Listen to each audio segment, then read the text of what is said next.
Boa noite, meu amigo. Pô, me ouve bem, Matheus? Tranquilo, meu amigo, tudo certinho. Boa noite a todos aí que estão dando aquela entrando aí. Sejam bem-vindos. Tava falando aí, acho que devem ter visto quem tá acompanhando ao vivo a gente, que queria fazer uma análise sobre os confrontos da UEFA Champions League, das oitavas, né, que começam amanhã.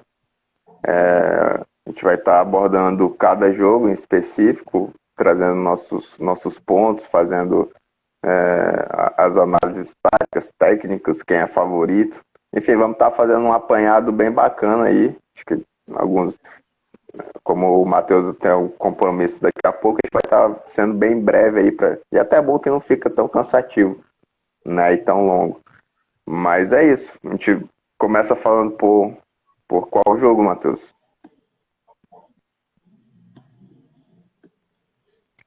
Vamos começar por qual, meu amigo? Acabou falhando aqui, deu uma cortada, agora só no final. Vamos começar na sequência, né, os de amanhã. Pode estar falando Vamos sobre os de começar. amanhã aí. Quer começar por Sporting City? Melhor Sporting City, né? Vamos começar antes de falar do grande jogo de amanhã, né? Pode ser, pode ser. É um jogo interessante, né? Sporting City. O Sporting voltou à Liga dos Campeões à fase de grupos depois de muitos anos e mais anos ainda depois. Acho que faziam 18 a 19 anos que o Sporting não passava para as oitavas de final da Liga dos Campeões. Uma geração interessante, um bom time, que perdeu o Nuno Mendes, da peça do time campeão português da temporada passada, né? Se eu não me falha a memória, acho que só foi ele que saiu. Claro que ainda tem o Bruno Fernandes que sai no meio da temporada, tudo isso, né, de um time que já vem sendo montado pelo Rubem Amorim, mas hoje é o time que domina Portugal, né? Isso é interessante, jogando contra, para mim, o melhor time do mundo, que é o Manchester City. Assim, acho que o time do Sporting vem numa ascensão bem bacana, né? Manteve a base do título português da temporada passada. Mas só perdeu o Nuno Mendes mesmo, acredito, do time titular, salvo engano. Acho que do time titular com certeza só foi ele, né? Talvez tenha alguma peça de reposição que tenha saído, mas Sim, enfim, chegou uma peça interessante, como o Sarabia, por exemplo, que agrega demais, hoje é referência técnica do time. Né? Sempre sim. entrou muito bem, inclusive, no time do PSG. Sempre entrou muito bem no time do PSG e vinha de uma trajetória bem bacana com a camisa do Sevilha, né? E vem aí para Hum. agregar bastante nessa reta final de temporada, na reta decisiva de Champions aí. Mas mesmo com essa capacidade do time do esporte, eu acredito que hoje seja o grande time do futebol do futebol português.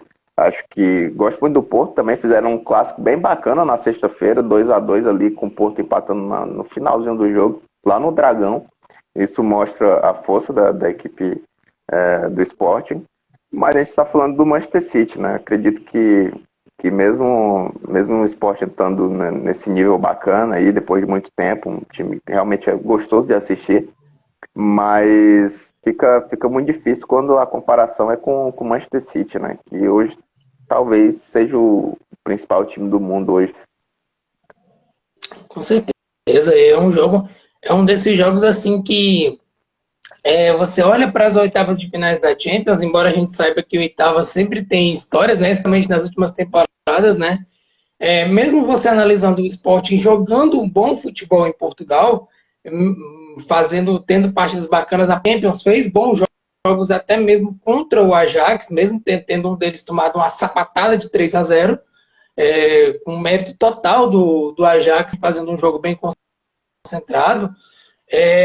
A diferença é muito grande, né, Thaleson? O Manchester City está numa temporada iluminada. Para mim, depois do time de 17, 18, 18, 19, essa é a melhor versão, entendeu? Eu acho que as coisas estão muito bem encaixadas nesse time do e que é candidatíssimo ao título. É fataço. Ele é um. Vai estar tá disputando essa Premier League ainda. O Liverpool tem jogos a menos, né? Digamos que está aberta por esse ponto. Mas você vê, né, na Premier League fazendo um nível de jogo absurdo. E na Champions, candidatíssimo para mim. Eu lembro que na live de sábado eu pontuei dos 6 melhores times do mundo, que eu disse que existe de possibilidade de passar nas quartas de final. O City certamente é um deles. É inclusive o meu palpite. E o palpite natural, acho que de 95% das pessoas. Eu acho até que quem é torcedor do esporte mesmo sabe da dificuldade, né? O torcedor sensato do esporte vai apontar o City como quem vai passar nesse confronto. Acho que não teria adversário pior pro esporte do que o City. Então, acho que vejo com muita tranquilidade aí. Até o futebol pode acontecer tudo, né? Mas mesmo a gente exaltando aqui e com merecimento a equipe do esporte, mas não vai dar, não. Muito provavelmente não vai dar, né? A gente não crava 100% porque é futebol, né? Eu mandar um abraço aqui pro meu amigo Rodrigo Gonçalves aqui, de olho na live, comentando. Tamo junto aí, viu? Dar um abraço também aqui deu uma passada aqui pra gente, foi a Ellen, uma colega da época de TJ, deu uma passada aqui bem interessante, assim, de poder acompanhar, fiquei muito feliz, é bacana, né, quando a gente vê amigos, assim, que passa a vida apreciando, né, o nosso projeto, assim, esse bate-papo legal. Minha amiga Natasha, companheira de trabalho também, um abraço para ela. É bacana ter essa galera, Thales, presenciando aqui a nossa live, de alguma maneira nos prestigiando, né, dando esse apoio nesse começo de projeto. Sem dúvida, né? A gente tenta fazer o melhor possível aí dentro das limitações, às vezes dá uma queda de internet e tudo mais, a luminosidade não é das melhores, às vezes o áudio também não é dos melhores, mas dentro das possibilidades a gente tenta fazer o possível aí para ser mais preciso possível aí para o público que acompanha a gente, né? Com certeza, hoje a gente fazendo aqui, né, porque a gente, como eu falei até no story, né, a gente iria fazer, e você fez a consideração logo no início relacionada ao YouTube, né, infelizmente não deu, mas depois a gente vai estar melhorando, são coisas de início, né. Dá um abraço aqui também para minha esposa que está fazendo essa... Ela está acompanhando a live também. Sim. Abraço para todo mundo aí também, tá? Mas enfim, sobre o YouTube a gente vai acabando essa live, vou estar salvando o vídeo, vou estar colocando lá na íntegra para todos assistirem também, quem não pôde e tudo mais, quem assistiu partes vai estar completinha lá, te abordando aí. Com certeza. Mas enfim, vamos para o segundo confronto, né? É isso aí, a gente fazer essa... acho que é bacana a gente fazer essa passadinha e tal, é bem legal, né? Mas indo direto ao ponto, né, nesse nosso bate-papo, amanhã eu acho que o mundo do futebol está ligado no grande jogo da temporada, né? PSG e Real Madrid. Pelo menos em teoria, é o grande jogo da temporada. É o melhor time do papel no mundo, que muita gente julgou, que é o Paris Saint-Germain. Muita gente ouviu no começo da temporada, especialmente quando Messi vai para lá, né, Thales? Contra esse Real Madrid, que troca de técnico no meio da temporada, vem Ancelotti. A galera ainda fica um pouco desconfiada será que o Ancelotti dessa vez vai ser aquele Ancelotti da época do Real Madrid de 13 e 14? Até porque passagens assim, digamos, boas, de razoáveis para boas, a última passagem pelo Everton, enfim, tudo um pé se gera, né? E a gente vê um Real que encaixa. E mais do que isso, um Real em que Vinícius Júnior, um dos nossos talentos, explode de vida. Além da recuperação de um altíssimo nível do meio de campo do Real e do coletivo madridista em si. É um grande jogo, né, Thales? Sem dúvida, Matheus. Acho que como questão de holofote aí, talvez a gente só teria um holofote maior se fosse fosse PSG contra o Manchester United, né? Que teve. Inclusive era aquele confronto do primeiro sorteio antes de ser anulado, né? Seria Manchester United contra PSG. Acabou que teve um novo sorteio aí e foi pior para todo mundo, né? Pior para o Paris, que pega um time hoje mais forte que o Manchester United, e foi pior para o Real Madrid, que, salvo engano, pegava o Benfica, não é isso? E aí passou para pegar o time do PSG, que hoje é um time, por mais que tenha ajustes a se fazer, mas é um time superior aos encarnados. Cara, nesse confronto aí eu vou ser bem específico. Acho que quando teve o sorteio, a gente tinha a expectativa de que o PSG melhorasse nesses 2 meses do sorteio para o primeiro jogo das oitavas de final, mas isso não aconteceu, né? Assim, o Paris vive de altos e baixos, né? Ele pode ser eliminado na Copa da França, por mais que seja pela boa equipe do Nice, mas pelo investimento, pelos jogadores que tem, é algo que a gente não esperaria nunca, né? E pode fazer uma grande atuação, né? Contra um dos melhores times do campeonato francês, vencendo fora de casa por 5-1, como foi no penúltimo fim de semana, né? Enfim, é um time de altos e baixos que pode produzir aí, como tu mesmo falou, no papel é sem dúvida o melhor time. Acho que as peças individuais se encaixarem num dia fica muito difícil para qualquer outro time que vai enfrentá-lo. Mas a gente tem que pegar a prática, né? Não vamos ficar no e se. Na prática, o time do Real hoje é favorito. Embora nesse ano não venha num grande momento, né? A virada do ano parece que foi um pouco prejudicial para o Real Madrid, que vem se alternando entre bons e maus momentos também. O time que encerrou o ano passado, ali, novembro, de outubro para frente, outubro, novembro e dezembro, era um time que chegava dava para dizer que era um time brilhante, né? E realmente decaiu bastante. A gente vem de tropeços. O último nem dá para chamar de tropeço, porque é sempre muito difícil jogar em La Cerâmica contra o Villarreal, mas eu digo nem sempre pelos resultados, mas principalmente pelo futebol jogado, né? Acho que tá sentindo muita falta do Benzema quando não pode jogar, né? Qualquer time do mundo sentiria, talvez hoje seja o principal 9 do mundo, tecnicamente falando. E sente, assim, a gente fala muito do coletivo, o futebol é mais coletivo hoje em dia, é mais tático, é mais físico. Mas, pô, na hora do vamos ver, se tem um Benzema e um Jovic, né? É lógico, quem vai fazer a diferença é o Benzema, né? Mas como é futebol, claro, pode decidir também o Jovic, se for ele que for jogar. Mas, enfim, são os prognósticos, né? Com certeza. Eu também, se eu fosse aqui, digamos, apostar alguma coisa, mas a gente tem que ser, como a gente está fazendo uma análise, até os nossos prognósticos, os nossos palpitando, né? Tão difícil e tão fantástico quanto é PSG e Real em tese, eu não posso fugir e dizer que para mim o Real passa. Então, o que eu fico pensando é o seguinte, Thales. Se você pega aquele Lille 1, PSG 5 e você vê nos dias que estavam certas peças do quem disse, em especial Messi e Mbappé, da maneira que jogaram, Messi com uma atuação de galo contra o Lille, e você pega o Real que realmente você frisou bem, não teve uma virada de ano tão boa assim. Claro que o Villarreal é um jogo difícil, né? Não está aí nas oitavas de final da Champions, é o atual campeão da Europa League. Não menos também importante, você tem que frisar que o Real Madrid foi eliminado na Copa do Rei de Bilbao, que é infernal jogar no San Mamés, né? E está sendo um bom time de se acompanhar na temporada, mas o Real Madrid, em tese, tem um time melhor. Você imaginava que poderia passar e acabou ficando. Você fica pensando nessa situação. O Paris, num grande dia, pode, em meio a uma temporada cheia de altos e baixos, com um Pochettino muito contestado, tirar o Real. Mas se eu fosse palpitar assim hoje, eu ainda me mantenho no Real.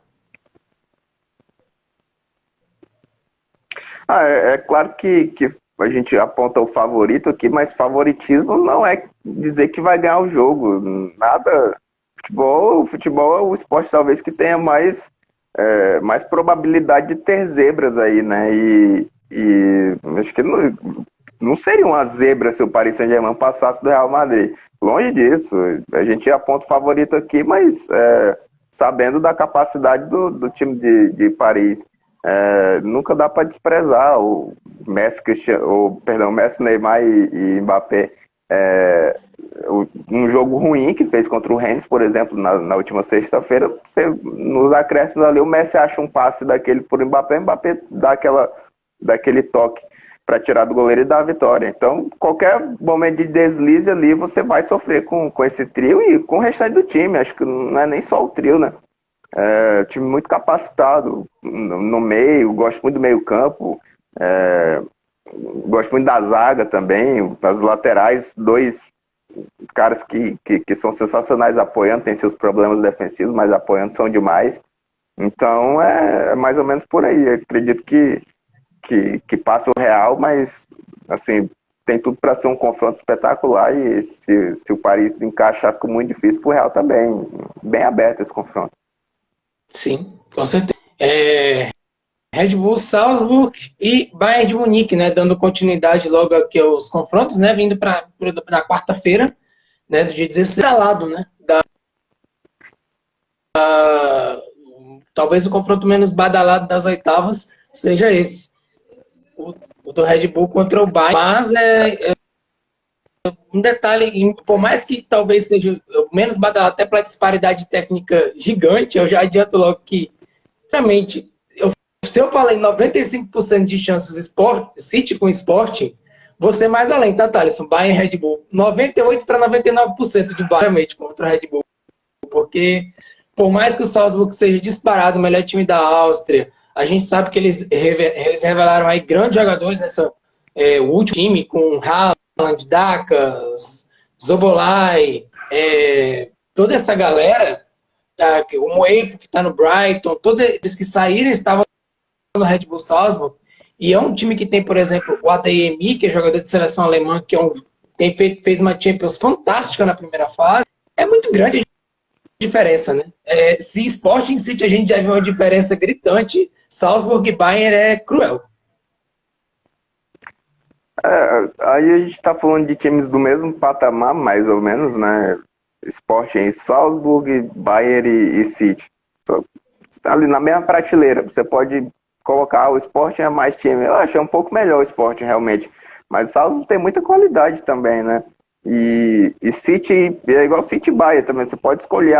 Eu acho o City mais time. Talvez seja, mas o Bayern, sem dúvida alguma, tem um poder de fogo muito maior, né? Então, acredito que por mais que eu gosto muito de assistir os jogos do Salzburg, né? Agora, para quem gosta de assistir, tem transmissão no OneFootball, né, o campeonato austríaco. Inclusive, estava acompanhando na sexta-feira o jogo entre Rapid Viena e Salzburg, uma virada espetacular do Salzburg no segundo tempo, time muito dinâmico, muito rápido o time do Salzburg. Acho que tem várias valências aí que podem incomodar realmente o Bayern, né? O Bayern que sempre joga com aquela linha alta, o Salzburg foi um bom jogador. Sem dúvida, tem peças individuais muito interessantes, mas eu chamo a atenção para o coletivo porque pode danificar aquela linha alta do Bayern se conseguirem explorar da forma que eu espero, mas acredito que além disso, se for por troca ali contra o Bayern, não vai ter jeito, né? O time alemão vai vencer e tem tudo até para ser uma diferença bem grande de gols, assim. Pois é, e eu também, e claro, a gente vê aí, mais uma vez, é uma coisa curiosa, né, tá? Só até para fechar, e a gente poder passar para o próximo confronto, mas é interessante frisar uma coisa.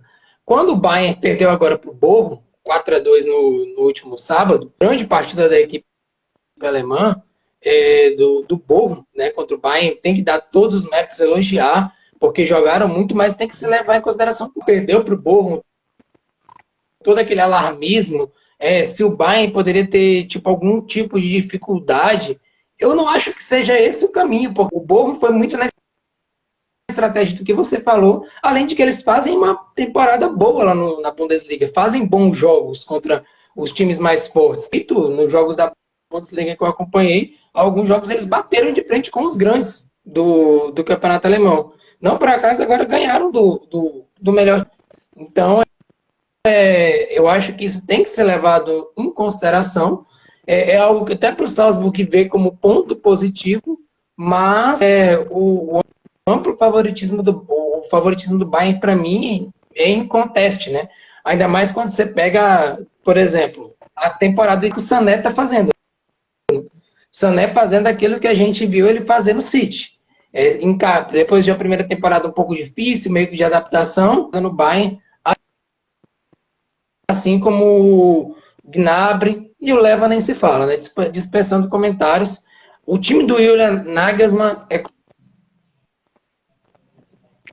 Eu acho que como peças individuais, como o próprio coletivo, né, do Bayern, que ainda está precisando de ajustes, né? Não, digamos que não seja normal o time estar levando goleadas com essa diferença de poderio financeiro, de elenco, até de dinâmica de jogo mesmo.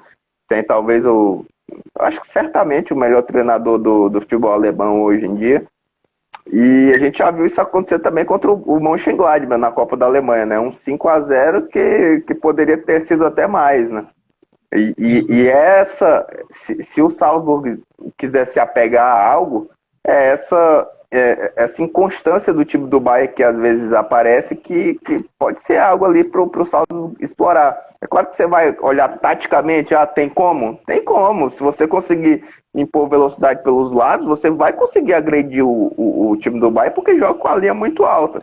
O problema é que dessa linha alta é que a marcação-pressão dos atacantes também é muito intensa, então você tem que explorar a bola longa com perfeição, senão a bola voltará direto para o time da Baviera. Então é muito complicado jogar contra o Bayern. A gente fala, na teoria tem como agredir o Bayern. Vai fazer na prática, é muito difícil.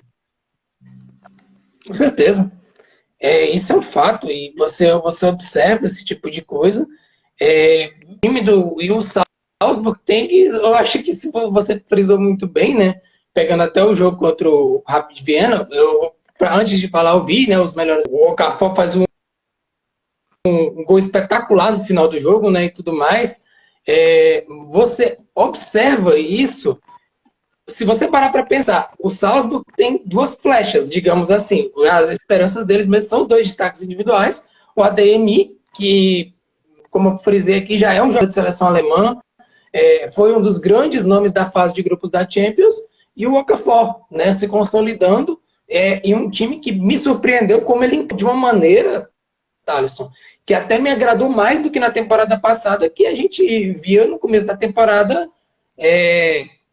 2 temporadas atrás, o time tinha Sobolay, Haaland, Daka, Moe. Era um time que, em tese, era até melhor do que esse no papel, só que esse parece que está mais encaixado. Essa é a impressão que eu tenho. E é um esquema que favorece muito essas duas flechas. Vamos ver, né, se essa linha alta do Bayern pode ser que sejam bons para o Salzburg. Embora a gente saiba que se for parar para se analisar e o Bayern jogar da maneira que, das grandes atuações da temporada, a chance de ser eliminado pelo Salzburg é quase nula. Eu acho que talvez tenha a maior disparidade aí dos 8 confrontos, né? A gente elogia, acaba elogiando, mas não tem muito como. Mais ou menos se fosse, a gente faz essa comparação aí com esses confrontos que há no Mundial de clubes, né? Se fosse um confronto, né, poderia, né? Você diminui ali a diferença financeira, diferença técnica, em alguns momentos até física, né? Porque o nível de enfrentamento da Bundesliga alemã é bem diferente da Bundesliga austríaca, né? Mas, enfim, com 2 confrontos assim, é praticamente impossível mesmo. Eu daria por volta dos 97%, 98% de porcentagem para o Bayern. Eu nem gosto muito disso, mas é muito favorito, assim, beiraria o impossível uma classificação do Salzburg. Ainda mais quando você, só para finalizar, ainda mais quando a gente sabe o histórico do Bayern na Allianz Arena, né? Que é um negócio. Ainda mais parece que quando o Bayern toma determinadas situações, tipo na ida, a gente pega, por exemplo, aquele jogo contra o Porto nas quartas de final. O Porto faz uma de partida e toma uma sacola do Bayern dentro da Allianz Arena. Aquele é só um exemplo. E a gente pode citar tantos outros. O time é muito forte na Alemanha. Então, jogos, né, quando você para analisar. Tá, na Áustria o Red Bull pode fazer alguma coisa? Pode, mas a gente sabe que na Alemanha o negócio se já na Áustria vai ser como então o negócio vai ser bem pior. Sem dúvida. Bem lembrado desse jogo contra o Porto aí, que era um Porto de muita qualidade, né? A volta do Quaresma. Tinha um time, assim, que dava gosto de ver, né? Um 3-1 Casemiro, impiedoso no Dragão. Um 3-1 impiedoso no Dragão, mas na volta foi um 6-1 que se fosse 10, se o Bahia tivesse apertado, dava para ter sido 2 dígitos. com certeza. Mal, é esse. E o Bayern com esse rolo compressor que com estilos diferentes, mas é o Bayern, né? Ficou agora esse time, digamos, marcado por aquele estilo lá do Flick. E agora com o Nagelsmann, vamos ver o que vai. Próximo confronto, Inter e Liverpool, também vai ser na quarta-feira, o grande jogo, em teoria, da quarta, né? O Liverpool, o atual, a Inter perdeu a liderança do campeonato italiano na última, no último sábado, no empate com o Napoli, né? Atravessa momentos também de altos e baixos, mas tem um ótimo time, mas encarando um Liverpool que está fazendo tá fazendo uma temporada, está só numa crescente, né, Thales? As coisas estão só subindo para o Liverpool. Cara, é um confronto espetacular, né? Eu vejo, assim, eu não diria que é aberto, porque tem um favorito claro que é o Liverpool, né? Mas o time da Inter tem muita qualidade, acho que é uma maneira bem única de se jogar. Se manteve praticamente o mesmo estilo do Conte, né? E o esquema é basicamente o mesmo, né? Então, com alteração, mas a base é mantida, a base de jogadores, por mais que tenham tido percas grandiosas, né? O próprio treinador que a gente falou, mais 2 dos principais jogadores, ou o principal jogador que era o Lukaku e mais o Hakimi, né?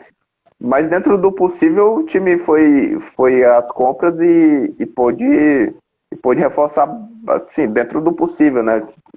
Trouxe Dzeko, trouxe o Correa, trouxe o Dumfries para o lugar do Hakimi, o Calhanoglu para o lugar do Eriksen, né? Trouxe bons reforços, mas se fosse para palpitar, eu palpitaria o Liverpool, né? Que vem uma ascensão muito grande, acho que tem mais qualidade individual, mais qualidade coletiva, pelo trabalho de ser mais longevo do Klopp, que também é um treinador melhor que o Inzaghi, né? Por mais que eu particularmente gosto bastante do Inzaghi, mas é um cara que está começando agora, né? E tudo mais. O Klopp está no Liverpool desde 2015, né? Então é sempre muito complicado, né? Acredito que vão ser 2 confrontos bem duros, mas no final, se eu fosse apostar, apostaria no Liverpool mesmo. O Liverpool tem uma média prosa, né? O Liverpool fica cerca de mais de quase 70% agredindo o time, né? Isso daí, claro, é a intensidade do Klopp, né, e tal. Da intermediária para frente. Você vê o posicionamento, uma coisa bem curiosa da linha de defesa do Liverpool. É bem curioso até. A gente falou da linha alta do Bayern, mas é um Liverpool que sobe as linhas, só que é uma subida muito diagonal, mais agressiva. E essa temporada está sendo um time muito intenso, ainda mais mantendo a intensidade, mas é uma intensidade muito bacana de assistir. E eu acho que esse Liverpool está muito forte, assim como eu frisei o City. Eu acho que está muito a levar a Champions, tipo, candidatos reais, entendeu? Tem que se destacar. Ainda mais agora que o Liverpool vai no final e me agrega o Luiz Dias, Thales. É covardia um negócio desse, né, cara? Acho que a grande diferença citou o Bayern, né? Mas a grande diferença é que o Bayern trabalha mais com a posse de bola, né? O Liverpool é um jogo mais direto, né? O Bayern pode ser direto, pode alternar entre posse de bola, se estiver enfrentando uma defesa mais fechada, e o jogo mais incisivo ali, né? Aquele contra-ataque e tudo mais. São bem semelhantes. A diferença maior é essa, que o Bayern tenta trabalhar um pouco mais a bola. Mas, e até por isso joga também com a linha até um pouco mais alta que a do Liverpool, né? Se for observar, tem uma pequena diferença embora o Liverpool também jogue com as linhas bem altas, né? Explorando a qualidade dos seus zagueiros. Seja quem for, né? Konaté, Matip, Gomes, todos com muita qualidade aí. O Van Dijk nem se fala, né? Uma bola longa e um passo curto também muito bom. Mas, cara, o segredo claro, eu não sou ninguém para dizer o segredo da Inter para ganhar o jogo contra o Liverpool. Não é bem por aí, né? Mas eu acho que teria que explorar bastante a bola aérea, né? Um time que é muito alto. Então, e você pode observar nos jogos da Série A que fazem muitos gols pelo jogo alto. Então, acredito que esse seja um ponto aí a ser trabalhado pelo Inzaghi, né? Quem sabe buscando cruzamentos para pegar o outro lado no segundo pau, né? Aproveitando que, principalmente as deficiências do Arnold, né? Na marcação. E, sem dúvida, o Perisic pode fechar por ali e pode dar muita dificuldade ali pro time do Liverpool. Acho que a chave é mais ou menos por ali. Acho que creio que é por ali mesmo. O jogo tá. Você fez uma ótima definição. Quero apostar bastante no jogo aéreo. O Dzeko faz uma temporada muito boa e a bola aérea, que sempre foi um ponto forte, está em um momento incrível, né? Além do mais, você tem Perisic, que é um jogador que é bom na bola aérea. Você tem jogadores que têm um chute de média distância. Você tem o Çalhanoğlu, que sempre tem a bola parada dele, que é uma das melhores do mundo. Você tem a alternativa. Se eu fosse arriscar, para não ficar em cima do muro, logicamente, Liverpool, por todo esse momento, eu acho que é um time que dispensa apresentações. Se eu fosse falar da temporada do Salah e do Mané, esse papo iria muito longe, porque eu acho que é até pouquíssimo dispensa para a gente comentar, por exemplo, a temporada que fazem os dois, né? Especialmente Mohamed Salah. Né? E esse Liverpool vai ter esses voltas da Copa Africana, né? Já voltaram no último jogo contra o Burnley, mas vão estar aí agora à disposição na Champions 100%. Para mim, só reforça ainda mais o Liverpool se manter o padrão de jogo que vem mantendo. Acho que passa, mas vão ser dois excelentes jogos de se assistir. Acho que vai ter gols para ambos os lados. Né? Só mandar um abraço aí pro pessoal comentando, né? Nosso amigo, né? Thiago Neri, um dos melhores advogados aí da capital, né? Criminalista nato aí, desde os tempos de faculdade. E também o John Douglas aí, que é o secretário de turismo daqui do estado, tá acompanhando a gente aí também, comentando aqui. Bom demais. Bom demais. Isso a gente agradece, um abração aí.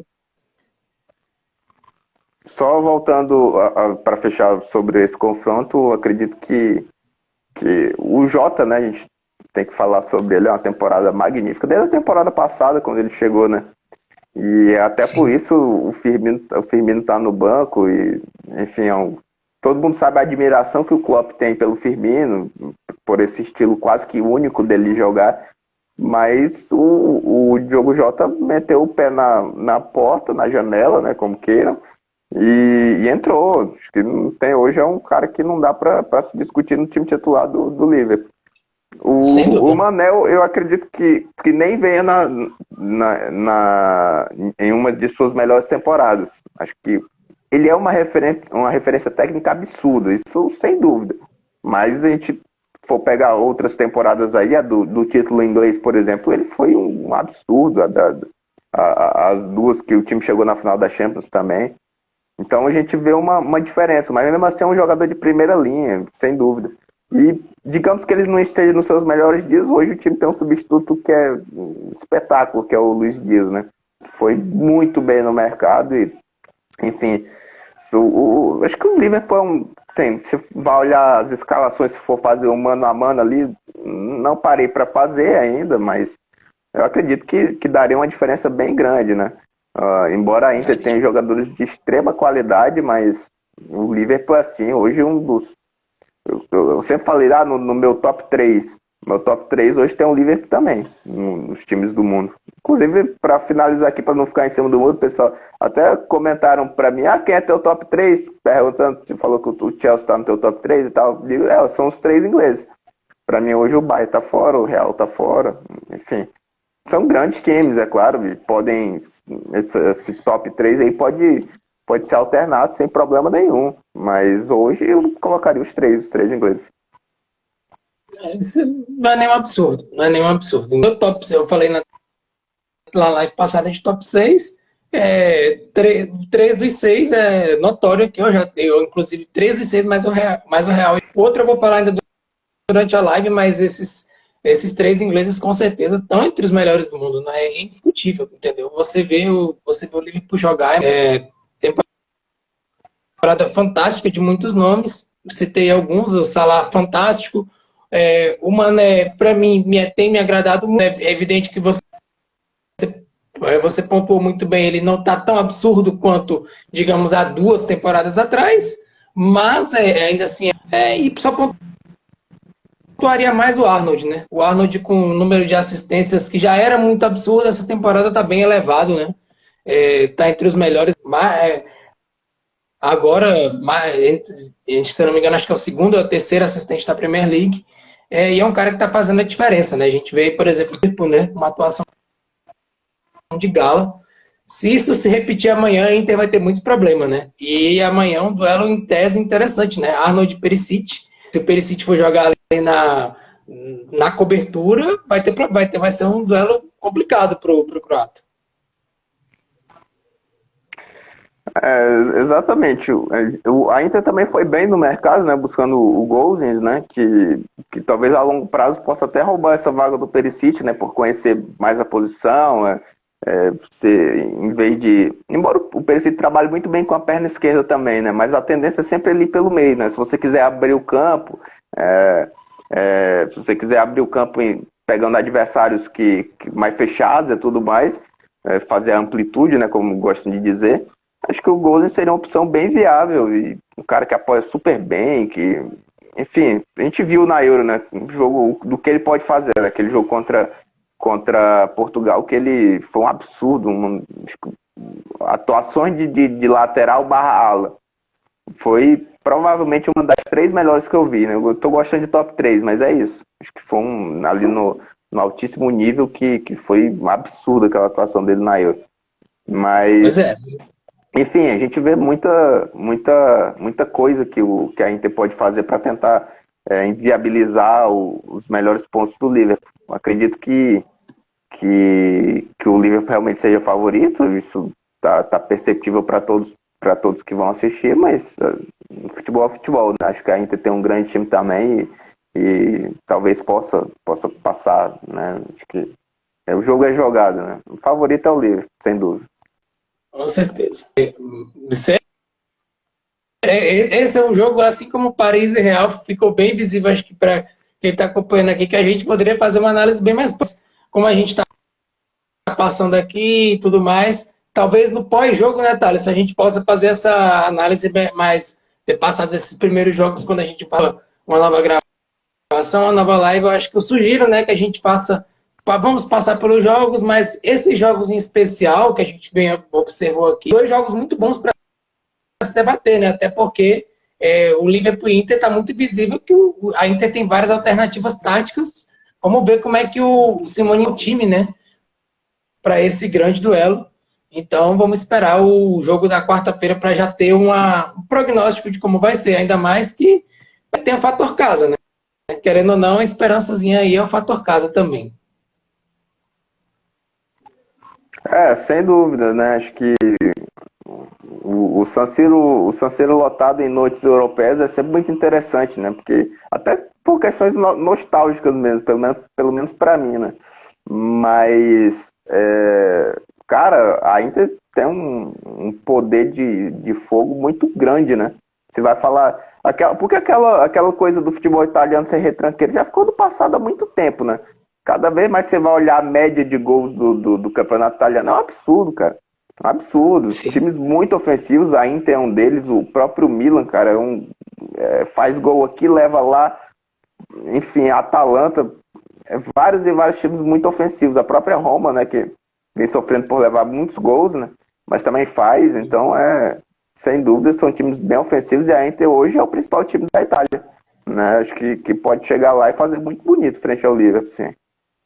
E olha que a gente está falando de uma Inter que é muito curiosa, né? Assim, cara, como é um jogo intrigante.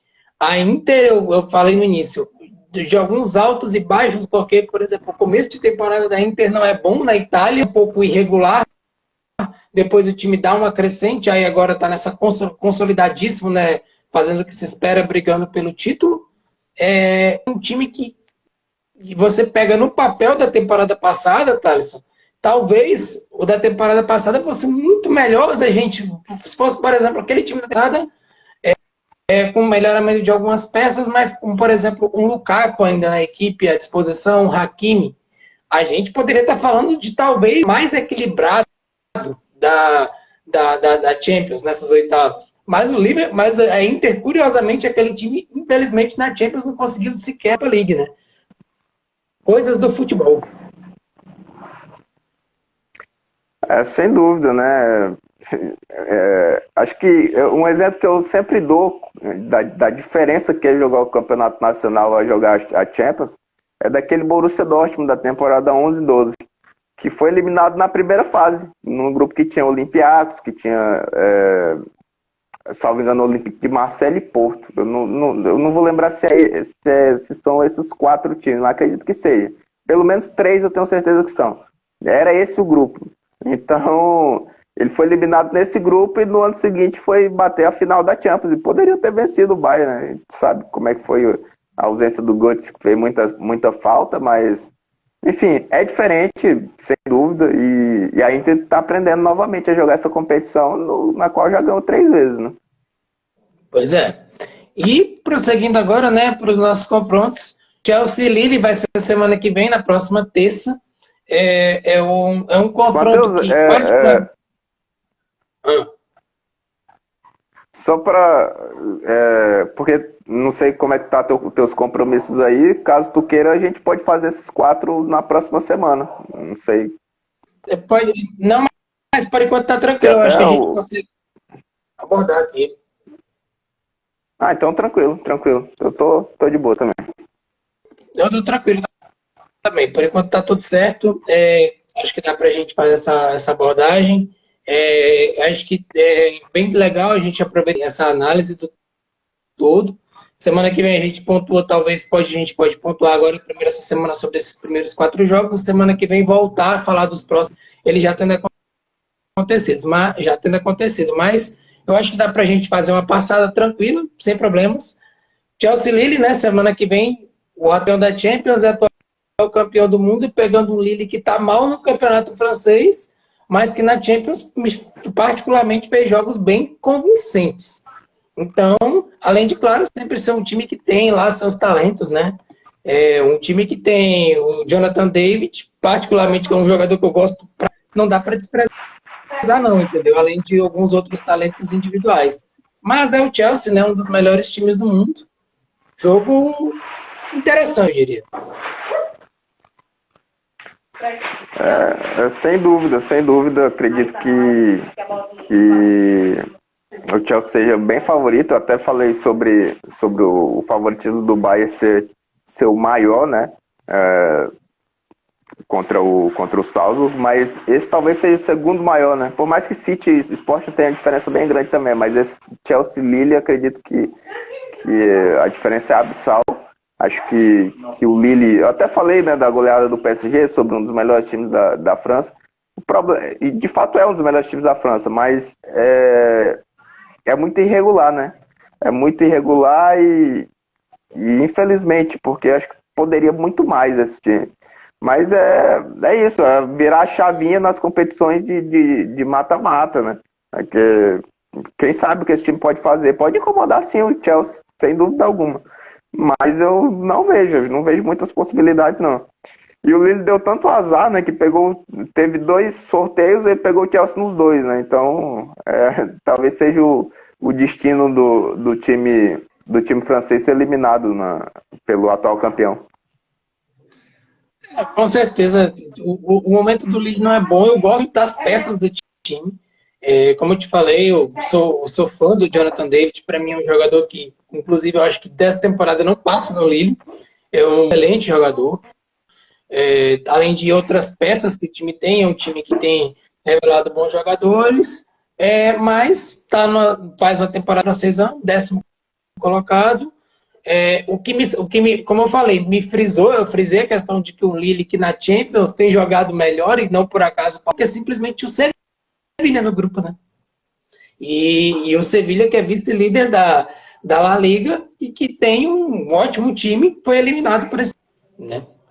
Então eu acho que dessa questão por mais que o Chelsea seja um favoritaço, o Lille tá aí, conseguiu, né, pelo menos nessa Champions. E só para fechar, com certeza acho que o Chelsea passa, sinceramente. Se tudo ocorrer dentro da normalidade, os Bulls vão levar essa, né? Acho que, assim, o Lille tem tudo para incomodar o Chelsea? Até tem, né? Mas o problema é que o problema desse time é que nessa atual temporada ele não consegue fazer isso com regularidade, não consegue atuar no seu melhor nível com regularidade. Então, para você jogar contra o Chelsea, seja qual time do mundo for, você tem que estar no seu limite, né? E limite físico, limite técnico, limite tático, limite psicológico. Qualquer vacilo contra os atuais campeões, você pode ser punido. Até por essa questão de elenco, que foi muito falado, né? Durante a final do Mundial, que realmente o Chelsea tem um dos elencos mais primorosos do mundo também, não só os 11 que jogam, até porque reveza muito, né, quem joga. Você vê a diferença do time que jogou a semi para o time que jogou a final do Mundial. Dali você tira. Então, é muito difícil pro Lille, né? Assim, eu não gosto muito de usar porcentagem, mas novamente eu vou para lá dos 95 pro Chelsea. Com certeza. Isso é bem notório, vamos dizer assim. Villarreal e Juventus também na próxima terça. O Villarreal é um time que você tem muito carinho, né, Thales? É um time que você gosta bastante. E é um time que é bem bacana de a gente assistir. É um time chato. Eu considero um time chato no sentido de que dá trabalho. Em compensação, é muito enjoado desde... Para mim, não tem marco maior do que o Villarreal na sua primeira Champions chegar numa semifinal, e se não fosse do pênalti contra o Arsenal, talvez teria batido na final contra o Barcelona, mas enfim, isso é história. É o atual campeão da Europa League contra uma Juventus que vem numa espécie de crescente no campeonato italiano e turbinada pelo Vlahovic, né? Uma das sensações da temporada europeia, que estava fazendo grande temporada na Fiorentina e já chegou na Juventus, inclusive, já mostrando que chegou para tomar a titularidade e se consolidar na equipe. É um jogo que eu considero equilibrado, tá? Eu vou ser até bem honesto para você. Acho que é jogo de 55-45 e olhe lá, meu palpite não vai ser a Juve, vai ser o Villarreal. Cara, esse provavelmente é o confronto mais equilibrado da atual fase de oitavas de final. Eu sou bem suspeito para falar, porque tu citou aí o confronto de 2006, das semifinais contra o Arsenal, em que o Villarreal perdeu a grande oportunidade de chegar à final da competição europeia, aquele pênalti perdido pelo Riquelme. Mas, então eu sou suspeito para falar por quê? Porque na Espanha eu torço muito pelo Villarreal, né? Desde aqueles tempos lá em que eu era criança, eu gostava muito do uniforme do Villarreal, submarino amarelo, né? E é algo que me encantou, aquela campanha, por ser um time pequeno, né, comparado com os outros gigantes europeus. Então, sem dúvida, acho que me pegou aquela campanha, digamos assim. E depois, vários outros times bacanas que o Villarreal fez ao longo da história, que bateu semi de Europa League na temporada 10-11, com Rossi no ataque, jogando uma barbaridade, com Cazorla, enfim, time espetacular. Nilmar também, um time sensacional. Depois a gente teve a passagem do Pato também, que foi até bem boa a passagem do Pato, não foi, né, nada de vexame, longe disso, que nem o pessoal, muita gente prega, né, que muita gente que não assistiu a passagem dele pelo Submarino Amarelo. Então, o Villarreal sempre teve ali na minha história, digamos assim. É um time que eu gosto muito na Espanha, é o que eu mais gosto. Mas analisando o jogo em si, a Juventus teve um ganho muito grande, né, com a vinda do Vlahovic, né? Você analisa um jogo pegado daquele da Copa da Itália do último meio de semana, contra o Sassuolo, ele vai lá e decide o jogo. Ele decidiu o jogo, realmente. Um jogador que decide jogos. O time teve algumas perdas analisando o elenco, basicamente, né, nessa última janela, saída de Bentancur e Kulusevski pro Tottenham. Mas acho que no todo, assim, pela importância do jogador, do jovem jogador que veio da Fiorentina, acredito que tenha saído até no lucro, né? Mas assim, fazendo uma análise, digamos que tendenciosa, né, no meu modo de ver, acredito que seja 50-50, sinceramente. Acredito que o time do Villarreal esteja acostumado a jogar esse tipo de competição, esse tipo de jogo decisivo. Você vai lembrar, o time na última campanha tirou dois gigantes, né, na campanha de campeão da Europa League. O time da Juventus, essa base aí é acostumada a ter vexames, né? Ter vexames nas competições de mata-mata, na Champions em especial. Então, por esse fator, é claro, se vai analisar o elenco, a Juventus tem mais qualidade, mas analisando o todo, ali, todo o contexto, eu acredito no 50-50, e se eu fosse fazer o meu palpite, eu iria de Villarreal. Villarreal também, Thales? Palpite? Villarreal, na minha opinião, passa pela Juventus. Acho que é um time mais constante, acostumado a esse tipo de jogo. Também acho que passa, até porque, para mim, uma prova muito clara disso, sinceramente. Real e Atalanta, eu vou ser bem honesto para ti. Eu não esperava que o Villarreal fosse ganhar a Atalanta. E o Villarreal mostra uma tranquilidade no jogo absurda. E isso é decisivo. E é isso que eu tô apostando. Chega a fazer 3-0, né? Lá em Bérgamo. Algo que eu, sinceramente, não esperava. E depois o time dá aquela recuada básica, né? Para garantir o resultado, e toma 2 gols. Mas foi um jogo espetacular, né? Um jogo magnífico, realmente, em que o segundo tempo quase que todo foi da Atalanta, o primeiro do Villarreal, e conseguiu fazer o resultado, que fica sempre mais fácil, né? Mas eu também não esperava. Acredito que a Atalanta era favorita para aquele jogo, que era quase um 16avos de final, né? Jogo decisivo, realmente. E como eu falei, o Villarreal está acostumado a jogar esse tipo de competição. E como você citou esse exemplo aí da Atalanta, a Atalanta jogou esse final de semana contra a Juventus. E foi um empate, pegando o gol no finalzinho. Ou seja, o Villarreal vai lá dentro e vence o time de Bergamo. Pode acontecer também com a Juventus. Hoje são times nivelados ali. Acredito sinceramente que por ter esse fator aí, esse elenco tá mais acostumado a esse tipo de jogo, um time que é mais sólido, um trabalho mais longevo, acredito que dê Villarreal. Pois é, e o Unai Emery, que finalmente, assim, ele já tinha tido aquela. Ele é o senhor Europa League, mas o pessoal sempre contestava em relação à Champions, né? Se havia alguma dúvida dele em relação à Champions, que ele sempre era muito criticado, você vê aí a base que ele formou de Villarreal sendo chato, né, em competições europeias em si. E é isso que acho que vai fazer a diferença contra a Juve. Por isso, fico de Villarreal. Exatamente. Eu acho que o Villarreal tem totais condições de passar muito pelo... Perdão. Muito passa pelo seu técnico, né? O seu técnico que vem de 4 títulos de Europa League, acostumado a jogar como azarão, né? Que acho que o time do Sevilla sempre chegou assim, ganhou o final do Liverpool, por exemplo. Enfim, eu acho que tem todas as credenciais do mundo para passar. Como eu falei, vai olhar o elenco, o elenco da Juventus é melhor, tem jogadores de mais qualidade que podem decidir, mas acho que como coletivo, que a gente prega bastante, que hoje, o futebol de hoje, o coletivo é muito mais importante que as peças individuais, Não menosprezando as peças individuais, longe disso, que podem a qualquer momento decidir um jogo, mas acho que um coletivo mais ajustado decide mais jogos, é esse o meu ponto.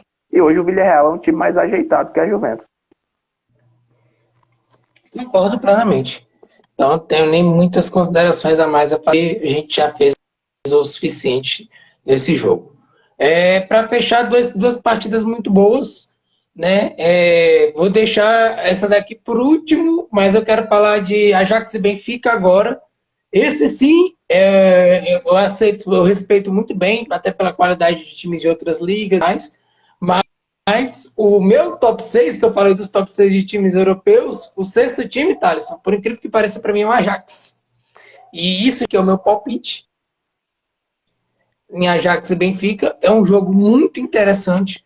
Acho que o Ajax está encantando nessa temporada, está sendo um time que tem o Erik ten Hag muito consolidado, é um estilo, são características fantásticas de jogo. A gente sabe que tem diferenças para eles, mas eu acho que o estilo de jogo que me encanta para ser um dos principais do mundo para mim é o estilo de jogo, é a maneira que essa garotada joga, é a maneira que determinadas encaixaram tão bem como o Bergos, né? Quase que esse time ganha o Bergman, né? Mas traz o Ihata. Perdeu o David Neres, mas você repõe com o Ihata. É uma coisa que eu acho, para você ver assim, que uma gestão responsável tem sido bacana. Além do Antony, que faz, é um outro brasileiro que está fazendo uma temporada primorosa. Contra um Benfica que estava em caramba, né? Com o Jorge Jesus. E agora está tendo, por exemplo, a crescente do Everton Cebolinha. Algumas peças também estão voltando ao seu melhor nível. Para mim, analisando o nível de jogo do Ajax, analisando o Benfica, que, por exemplo, não tem o Lucas Veríssimo, que era um dos grandes nomes do começo de temporada, que eu estava me impressionando bastante como ele estava crescendo ainda mais até a grave lesão no joelho, acho que vai dar Ajax. E vamos lá, né? Pode falar, meu amigo. Diga sua análise. É um jogo bem interessante. Acho que vai ser legal de se assistir também. Na verdade, quando a gente faz a análise de favoritismos, de confrontos que tem a maior vantagem para um certo adversário, maior desnível, né? A gente poderia citar tranquilamente esse confronto entre Ajax e Benfica. É que talvez o time do Ajax não tenha a grife dos outros times, a gente acaba meio que menosprezando, esperando algo mais, assim, vamos ver agora, né? Mas a diferença entre os dois times hoje é um abismo, né? É um abismo, acredito que se tudo se sair como a gente prevê, pelo menos eu digo por mim, né? Como eu prevejo, o Ajax vence os dois jogos assim com muita tranquilidade, sujeito a goleadas, viu? Sujeito a goleadas, eu concordo. O time que tá, mais uma vez mostrando, a pessoa estava achando que o Tadic estava acabado, o Tadic fazendo grande temporada, né? O pessoal falando que, mais uma vez, ele mostrando que depois dos 29 parece que a carreira dele explodiu de vez, tá cada vez melhor. Além do trio, né? Que para mim é sensacional você ver o Antony jogar, o Haller jogar, o Berger jogar. Além disso, você tem o Ihataren chegando aí. Eu acho que vai ser um baita jogo. E olha que o Ajax, por exemplo, tá se dando a luz, tá lá no banco, né? Que voltou agora, depois da suspensão do doping, fez grande Copa Africana, mas também é um Pasvir pegando tudo, né? Fez partida na Champions. É, é difícil tirar agora, por mais que o Onaná mais nome e até mais qualidade, a gente sabe que ele é mais goleiro, né? Mas tendo em vista todo esse problema que teve, o tempo que passou fora, é muito difícil colocá-lo agora. Mas assim, um cara que me impressiona muito nesse time do Ajax é o Gravenberg, né? Gosto demais do futebol dele, me lembra um pouco até o Pogba. Mas enfim, assim, como coletivo, como peças individuais, acho que a diferença.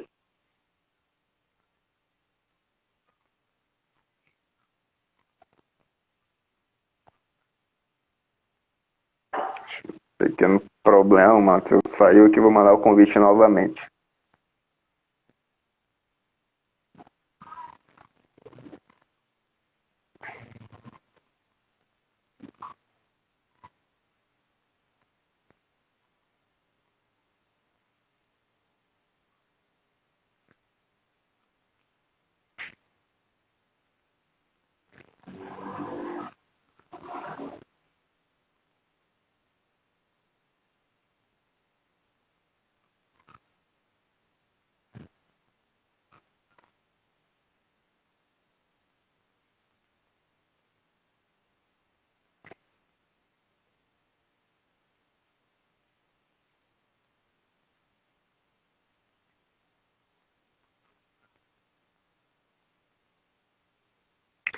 Então, só para finalizar a análise aqui, enquanto o Matheus não volta, finalizando a análise entre Ajax e Benfica, acho que esse confronto aí é um dos mais desnivelados, né?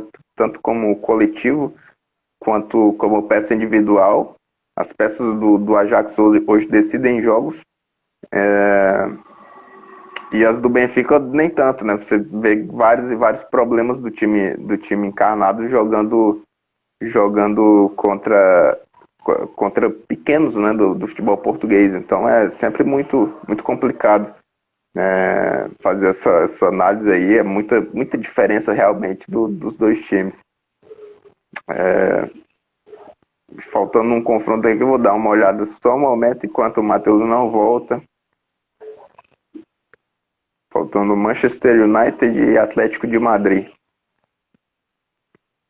Acredito que ele esteja com problema de conexão aqui.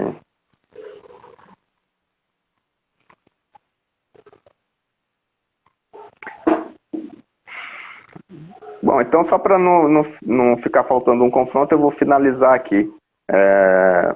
Eu vou finalizar a análise dos duelos da Champions com esse Manchester United versus Atlético de Madrid, em que hoje eu vejo com muita convicção o Atlético de Madrid como favorito.